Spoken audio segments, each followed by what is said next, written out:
Bien, nous allons dialoguer avec Eliana Gurfinkel et vérifier de qui allons-nous parler dans le cadre de sa chronique Un jour notre histoire. Alors avec qui de qui on va parler le 17 août 1900, il y a 118 ans, est née à Yafo une artiste qui s'appelle Tsiona Tajer. Je ne sais pas si ça vous dit quelque chose. Pas vraiment du tout. Mais en fait, vous allez voir ces images et vous allez les reconnaître parce qu'on les connaît. Elle est née donc à Yafo. Elle vient d'une famille juive bulgare, donc c'est Farad, très important de le... Voilà, c'est probablement notre ami Chaim Messika qui doit arriver. Donc Tsiona Tajer, voilà, qui est née en 1900 à Yafo. Elle est donc la fille aînée de Shmuel Tagir et de sa femme Sultana. Ils ont fait donc les parents ont fait leur alia alors qu'ils étaient enfants de Bulgarie. Ils font partie des personnes qui ont créé le quartier de Ahuzat Baït, qui un peu plus tard portera le nom de Tel Aviv, qui deviendra Tel Aviv. Elle va donc étudier à l'école de Neve Tzedek, et puis ensuite elle étudiera à l'école de l'Alliance et au séminaire Levinsky Lamorim, donc aller au séminaire Levinsky pour l'éducation. Et elle va apprendre l'art à Betzalel et elle va continuer ses études à Paris. Et quand en 1929 elle rentre en Israël, elle commence à dessiner des paysages ainsi que des personnes en Israël, en particulier à Tel Aviv. Elle est connue aussi pour avoir dessiné les portraits d'Avraham Shlonsky qu'on verra dans quelques instants, de Uri Tzvi Greenberg et de Hannah Rubina. Il faut dire que elle va être très connue puisqu'elle va faire partie de ces artistes qu'on appelle Askolat Eret Israël, donc l'école d'Eret Israël.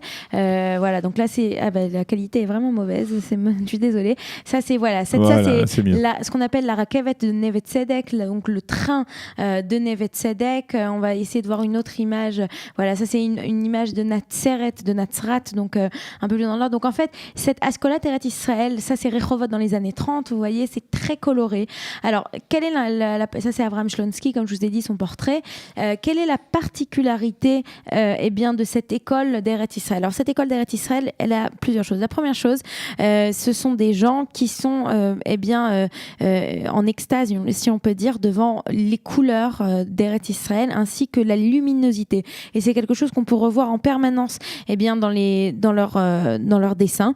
La seconde chose, c'est qu'ils sont persuadés que pour retourner, pour essayer de comprendre à quoi ressemblaient les Hébreux à l'époque du Temple et avant l'exil d'Eret Israël, il faut se tourner vers les villages arabes et vers les paysans arabes, puisque pour eux, ces paysans sont la chose la plus proche de ce qu'était le peuple d'Israël, le peuple hébreu avant l'expulsion d'Eret Israël.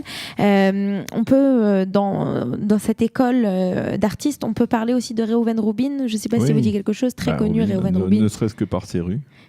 Oui, voilà, tout à fait. Ne serait-ce que par ses rues. C'est de la même façon qu'on connaît bien Ben Gurion grâce à son aéroport.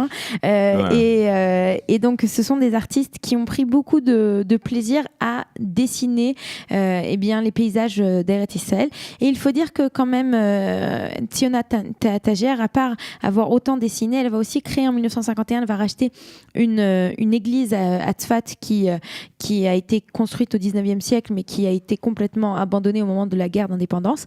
Et elle va créer un Kfar Omanim, un village d'artistes, et c'est encore ce qu'on peut retrouver donc à Tzfat, cette idée que Tzfat est un endroit où on a une énorme inspiration spirituelle et aussi dans les années 60 elle va aussi faire du travail sur du verre, et ces travaux sur verre vont être énormément inspirés de sujets bibliques, de sujets du Tanakh, et donc elle est quand même assez connue pour tout ce qu'elle a fait. En 1977, elle recevra le titre de Yekirat Tel Aviv, donc la distinction de la ville de Tel Aviv, et elle va décéder le 16 juin 1988 à l'âge de 87 ans, presque à 88 ans, et comme il y a une rue qui porte son nom à Yafo, et puis il faut dire que son fils, peut-être que vous vous souvenez de lui, c'est Avraham Katz-Oz, qui était ministre de l'Agriculture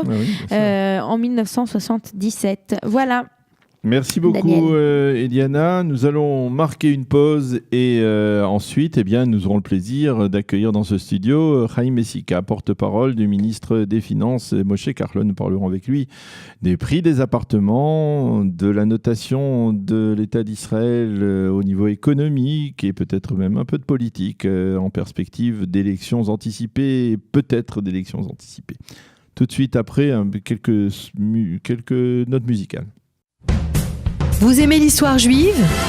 Retrouvez Liana Gurfinkel dans Un jour notre histoire sur Studio Kalita, c'est tous les matins, pour découvrir ensemble les événements et les personnages qui ont fait notre histoire.